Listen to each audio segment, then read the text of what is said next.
ইসলামের ইতিহাসে নারী সাহাবীদের সাহস ও নিষ্ঠা অনন্য।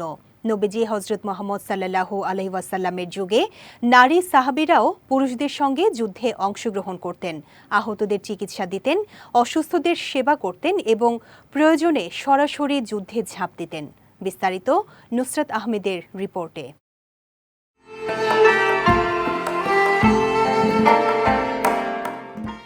হযরত আনাস ইবনে মালিক রাদিয়াল্লাহু তাআলা আনহু বর্ণনা করেন, যুদ্ধে যখন নবীজি সাল্লাল্লাহু আলাইহি ওয়াসাল্লাম অংশ নিতেন, উম্মে সুলাইম রাদিয়াল্লাহু তাআলা আনহা ও অন্যান্য নারীরা সাহাবীদের পানি পান করাতেন এবং আহতদের সেবা করতেন। উহুদের যুদ্ধে নারীরা সরাসরি বীরত্বপূর্ণ ভূমিকা পালন করেন। নসিবা বিনতে কাব রাদিয়াল্লাহু তাআলা আনহা তার স্বামী ও দুই ছেলের সঙ্গে নবীজি সাল্লাল্লাহু আলাইহি ওয়াসাল্লামের পাশে দাঁড়িয়ে মুসলিমদের রক্ষা করতেন।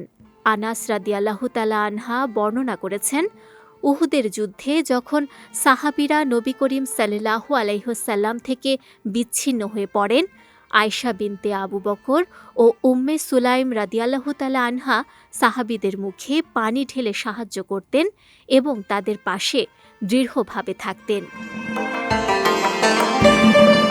হযরত উম্মে আতিয়া রাদিয়াল্লাহু তাআলা আনহা বলেন, তিনি ৭টি যুদ্ধে নবীজি সাল্লাল্লাহু আলাইহি ওয়াসাল্লামের সঙ্গে ছিলেন।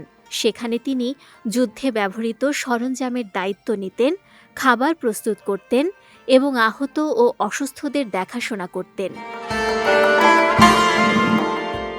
নবীজি সাল্লাল্লাহু আলাইহি ওয়াসাল্লাম নুসাইবা রাদিয়াল্লাহু তাআলা আনহা ও তার পরিবারকে জান্নাতের সঙ্গী হওয়ার দোয়া দিয়েছেন।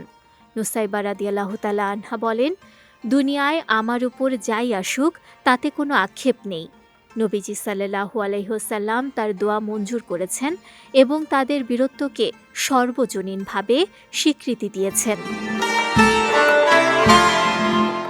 নারী সাহাবীরা যে সাহস, ত্যাগ ও নিষ্ঠা প্রদর্শন করেছিলেন তা আজও মুসলিম সমাজের জন্য অনুপ্রেরণার উৎস।